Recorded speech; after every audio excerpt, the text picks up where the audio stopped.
बिस्मिल्लाहिर्रहमानिर्रहीम। In this video will start the preterm labour. So preterm labour हम कब कहते हैं? अभी फर्स्ट ऑफ ऑल आपको ये बताना चाहिए कि अगर 37 से 42 वीक्स में कोई भी बेबी डिलीवर होता है तो ये टर्म होती है, ठीक है। और प्री टर्म के लिए आपने याद रखना है कि अगर 24 से 36 या 37 वीक्स से पहले जो भी बेबी डिलीवर होगा उसे हम क्या बोलते हैं? Pre term labour. तो 37 वीक से जो भी बेबी से पहले जो भी बेबी डिलीवर होगा it's a pre term labour. Okay, अब इसका ना डिफरेंट क्राइटेरिया होता है, इसमें कुछ चीज़ें मेंशन नहीं है, तो आई विल टोल्ड यू। इसमें इसका क्राइटेरिया ये होगा कि 37 से 42 वीक्स में, ठीक है, फीटस वायबल होना चाहिए। अब जैसे आप अबॉर्शन में देखते हैं ना, लाइक 24 वीक्स में, बिफोर द 24 वीक्स आप क्या कहते थे कि मिसकैरेज का अबॉर्शन हो गया। ऑनसेट ऑफ द लेबर जो है वो 37 वीक से पहले स्टार्ट हुई है। अगर तो अर्ली प्री टर्म लेबर की बात होगी तो वो बिफोर द 34 वीक्स होगी, और अगर 34 से 36 है या फिर 37 तो इट्स अ लेट। अब ये स्पॉन्टेनियस होती है, इवन के सर्विक्स जो होती है वो भी इसके अंदर मोर देन 3 सेंटीमीटर डायलेट हो जाती है। अब इसमें क्या बताया हुआ है कि pre term labour is defined as a before the 37 weeks of the gestation. This is the point where obstetric and the neonatal paediatrics family overlap हो जाते हैं ना, क्योंकि obstetrician looking after the woman in the premature labour, it is essential to involve the paediatrician. Cooperation between the two teams should be well established by the time of the birth. Important information which may influence the management includes the circumstances that triggered the labor, gestation age, and any prenatal drugs. Okay, so preterm birth defined as a birth occurring before 37 week of the gestation is the single largest cause of the morbidity and the mortality in the UK. अब इसकी क्या क्या causes हो सकती हैं? इसकी pathology में increase risk of the indicator of the spontaneous preterm birth है, ठीक है। Some of this pre existing condition, for example अगर पेशेंट को क्रॉनिक हाइपरटेंशन है, प्री प्रेगनेंसी डायबिटीज मेलाइटिस थी, एसएलई है, या फिर मैटरनल अंडरवेट ओबीस है। अब शॉर्टर इंटर प्रेगनेंसी इंटरवल है या फिर फैमिली हिस्ट्री थी, ये भी इंडिकेटर हो सकते हैं। और इसके अंदर अदर पैथोलॉजीज होती हैं, इसके अंदर प्रीक्लैम्सिया और GTM we have already discuss. Okay, next पे preterm birth can also occur in the low risk asymptomatic pregnancy as a symptom outcome. इसमें ऐसा कुछ भी नहीं बताया हुआ, बस इसमें इटियोलॉजिकल प्रोसेस में कोई इन्फेक्शन जो है even can lead to the preterm labour, bleeding हो सकती है, यूट्राइन ओवर डिस्टेंशन या फिर सर्वाइकल वीकनेस हो सकती है। ओके, तो अगर प्रीटर्म लेबर की हम कॉजेज की बात करें तो प्रीटर्म लेबर क्यों होती है? फर्स्ट ऑफ ऑल आपने याद रखना है कि फॉर एग्जांपल अगर पेशेंट की सर्वाइकल वीकनेस है या फिर कोई इन्फेक्शन हो गया, जिसमें मोस्ट इंपॉर्टेंट जो आता है वो कोरियन यूनाइटिस है। मल्टीपल प्रेगनेंसी में हो सकती है, ट्विन प्रेगनेंसी है, यूट्राइन डिस्टेंशन हो गई है, कोई भी यूट्रस की जो एनोमलीज हैं वो हो सकती हैं, ठीक है। कोई भी हैमरेज हो सकता है जिसके अंदर लाइक थ्रोम्बिन ज़्यादा, ट्रॉमा की वजह से थ्रोम्बिन ज़्यादा रिलीज होगा, वो भी प्रीटर्म लेबर की तरफ जाएगा, ठीक है। कोई भी स्ट्रेस भी हो सकता है। अब इसको यहाँ से देख लेते हैं एक बार। Preterm labour it's not a negative event that has to be prevented, how it is associated with the various complication, increase risk of the RDS हो सकता है, न्यू बॉर्न में इंट्रावेंट्रिकुलर हैमरेज हो सकती है, रेटिनोपैथी हो सकती है, न्यूनेटल मोर्टेलिटी हो सकती है। लॉन्गर टर्म के अंदर मोर्टेलिटी इंक्रीज हो सकती है with decrease gestation age at the birth. Okay, around the 3 quarters of the pre term birth are the spontaneous following the onset of the pre term labour. और pre PROM जो है इसे हम क्या बोलते हैं? Preterm pre labour rupture of the membrane as a result of the medical indicated iatrogenic pre term labour. अब इसमें देखो इसके रिस्पेक्ट क्या हो सकते हैं, मैंने आपको ऑलरेडी बता दिया। सर्वाइकल ट्रॉमा हो सकता है, इनकम्पिटेंस, यूट्राइन एनोमलीज हो सकती हैं, प्री प्रॉम की हिस्ट्री है लेस देन 34 वीक्स में, ट्राइमेस्ट्रल लॉस हुआ है 16 to 24 वीक्स में, मल्टीपल प्रेगनेंसी है, यूट्राइन डिस्टेंशन हो सकती है, history of the pre term birth है। नेक्स्ट अब इसके अंदर हमें ये देखना है कि क्लिनिकल फाइंडिंग्स क्या होंगी, बायोलॉजिकल मार्कर्स क्या होते हैं, हम कैसे पता चाहेंगे कि पेशेंट को प्रीटर्म लेबर है। Okay, in the UK pregnant women who have the history of the preterm birth, mid trimester loss and the short cervical length, अगर तो उसकी सर्वाइकल लेंथ 25 मिलीमीटर से कम है मिड ट्राइमेस्टर में, तो इसमें आपने प्रोफाइलेक्टिकली या तो साइकिल इलाज करोगे या फिर प्रोजेस्टेरोन दोगे, कि हमने अभी ऑलरेडी डिस्कस किया है अबॉर्शन में। सर्वाइकल सेल्फ इलाज में भी consider for the women with the short cervix and the history of the pre PROM और सर्वाइकल ट्रॉमा। अब इसके अंदर जो होता है ना fetal fibronectin, it's very very important to test for the preterm labour. अब फीटल फाइब्रोनेक्टिन जो है ये होता क्या है? बेसिकली ये एक ग्लाइकोप्रोटीन होती है जो आपकी 3 जगह पर होती है, लाइक प्लेसेंटा टिश्यू में, आपकी मदर के एमनियोटिक फ्लूइड में और सर्वाइकल वेजाइनल फ्लूइड में, ठीक है। अब इसमें ये एक बायोलॉजिकल मार्कर है, कहाँ कहाँ से रिलीज हो गया? एमनियोटिक फ्लूइड से, कहाँ होता है? टिश्यू में और सर्वाइकल वेजाइनल फ्लूइड में, even interface between the Korean और डिसिल्वा में भी होता है। अब अगर तो फॉर एग्जांपल 22 से 36 वीक पे अगर इसकी प्रेजेंस होती है ना सर्वाइकल वेजाइनल फ्लूइड में, तो ये एक प्रिडिक्टर होता है कि पेशेंट को प्री टर्म लेबर के चांसेस हैं, ठीक है। Cervical vaginal fetal fibronectin is another biological marker from the placenta fetal membrane that is usually at the lower concentration less than 50 nanogram मैंने बताया in the mid pregnancy while only increasing at the term. Concentration of the fetal fibronectin in the vaginal fluid में be measured in the symptomatic women presenting the pre term labour. इसमें क्या होगा कि आपको chances लग रहे हैं common vaginal imbalance of the bacteria vaginosis has been associated with the risk of the pre term birth. अब इसके अंदर कुछ में ऐसा नहीं बताया हुआ, बस बैक्टीरिया वेजिनोसिस जो है वो एक अनदर रिस्क फैक्टर है associated with pre term birth, ठीक है। और ये लोअर जेनिटल ट्रैक इन्फेक्शन में होता है। डायग्नोसिस का बेस होता है ऑन द वेजाइनल डिस्चार्ज, इसमें आप पीएच टेस्टिंग करते हो, स्वैप लेते हो। बैक्टीरिया वेजिनोसिस होता है उसको आप करेंटली ट्रीट कर देते हो ना विद एंटीबायोटिक, लेकिन इसके लिए तो आपको फर्दर जो है वो टोकोलिटिक्स रिक्वायर होते हैं, कैल्शियम चैनल ब्लॉकर है, बीटा सिम्पथोमिमेटिक है, इसको देखते हैं फर्दर।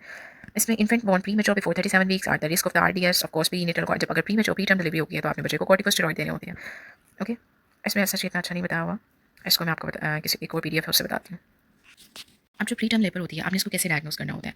इसकी डेफिनेशन ये है कि अगर तो पेशेंट को यूट्राइन कॉन्ट्रैक्शंस आ रही हैं, सर्विक्स डायलेट प्लस इफेस हो गई है, ठीक है, और डायलेटेशन इनिशियल प्रेजेंटेशन पर 2 सेंटीमीटर से ज़्यादा थी, मैंने आपको इवेंट्स में बता दिए थे स्टार्ट में।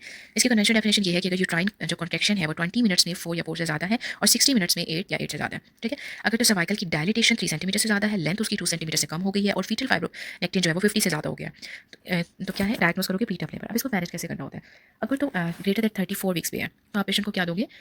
टोकोलिटिक्स हम क्यों देते हैं? To prevent the contractions. Corticosteroids देते हो आप क्योंकि उसमें बेबी के लंग्स मैच्योर नहीं हुए होते, आपने वो करनी है। जीबीएस की स्क्रीनिंग करते हो, इसमें आपने प्रोफिलैक्सिस, फिर आपने उसके अकॉर्डिंग एंटीबायोटिक देनी होती है। अगर तो लेस देन 34 वीक्स है, जैसे हमने अर्ली प्री टर्म लेबर बोला था, इसमें आप कॉर्टिकोस्टेरॉइड दोगे, 48 आवर्स पे टोकोलिटिक्स देते हो। अगर तो लेस देन 32 वीक्स है तो फिर आप उसको मैग्नीशियम सल्फेट भी देते हो टू प्रिवेंट द सीजर और relax the uterus. Okay, even के मैग्नीशियम सल्फेट की और भी डिफरेंट काम है, लाइक वो ब्रेन को मैच्योर करता है बेबी में, प्री टर्म लेबर को प्रिवेंट करता है।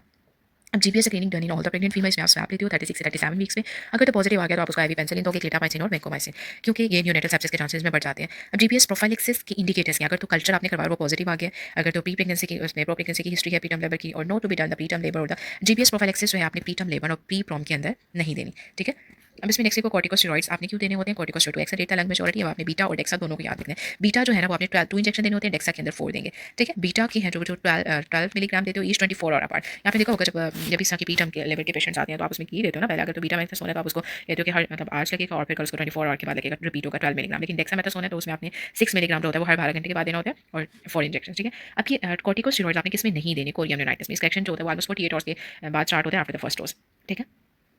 इसलिए जब तक आप स्टेरॉइड्स की डोज पूरी नहीं होती ना तब तक आप इनमें सी सेक्शन भी नहीं करते, उसको डिलीवरी की तरफ नहीं लेके जाते। टोकोलिटिक्स यूज फॉर द 48 और ओनली बिफोर द 34 वीक्स। इसमें आप टोकोलिटिक्स के अंदर नेफेडिपिन आ जाता है, कैल्शियम चैनल ब्लॉकर है, इंडोमेथासिन आ जाएगा। दूसरा आप क्या देते हो, एट्रोसिन जो कि ऑक्सीटोसिन का एंटागोनिस्ट है। बीटा 2 एगोनिस्ट देते हो, टर्बिटालिन आता है। बीटा 2 एगोनिस्ट क्यों देते हो, क्योंकि जो आपका यूट्रस होता है उसमें बीटा रिसेप्टर्स होते हैं, और अगर आप इसको बीटा 2 एगोनिस्ट दोगे तो क्या होगा कि जो यूट्रस होती है वो रिलैक्स हो जाएगी, ठीक है। ऑक्सीटोसिन उसकी कॉन्ट्रैक्शन करवाते हैं, इसके अंदर terbutaline only the beta 2 agonist use इसमें आता है।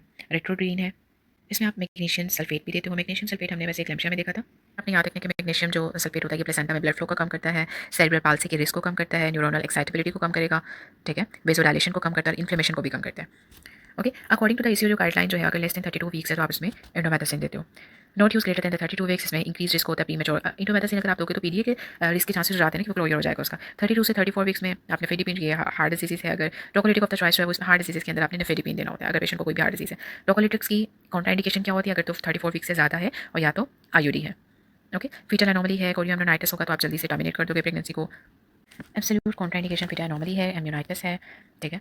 दूसरा हेमाटाइमिक इंस्टेबिलिटी आ जाती है। रिलेटिव कॉन्ट्राइंडिकेशन ये अगर तो सर्विक्स 3 सेंटीमीटर से ज़्यादा डायलेट होगी, ओके। इसके अंदर आप इसकी मेडिकल मैनेजमेंट को एक बार मैं सुपरफिशियली थोड़ा सा बता देती हूँ कि टोकोलिटिक्स है वो आप क्यों देते हो, क्योंकि आपने जो कॉन्ट्रेक्शन होती है उसको डिले करना होता है, ठीक है। और इसमें जो फर्स्ट चॉइस होती है ना इसकी, अगर फॉर एग्जांपल हम बीटा सिम्पटोमेटिक को देखें तो इसके साइड इफेक्ट्स ज़्यादा होते हैं, लेकिन इसमें आपने फर्स्ट चॉइस जो है ना मेडिकल ट्रीटमेंट में प्री टर्म लेबर के अंदर आप क्या देते हो, कैल्शियम चैनल ब्लॉकर या फिर ओटीआर, जिसके अंदर निफेडिपिन और एट्रोसिन आ जाता है।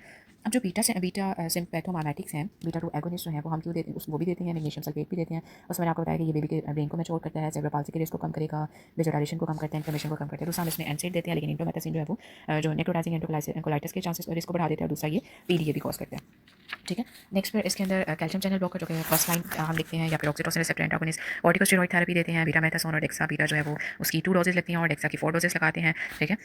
इसके अलावा या इसके अंदर बस यही है। इसके मैनेजमेंट के अंदर मैंने आपको बताया था कि फेटल फाइब्रोनेक्टिन जो है वो देखते हैं, और टोकोलिटिक जो है वो इसके अंदर कॉन्ट्रा इंडिकेटेड होते हैं कि फॉर एग्जांपल अगर मैटरनल या फीटल इन्फेक्शन है, कोरियम यूनाइटिस है, तब आप नहीं दोगे। इसके अलावा बस I think so each and everything we have cover. If you have any question you can ask me.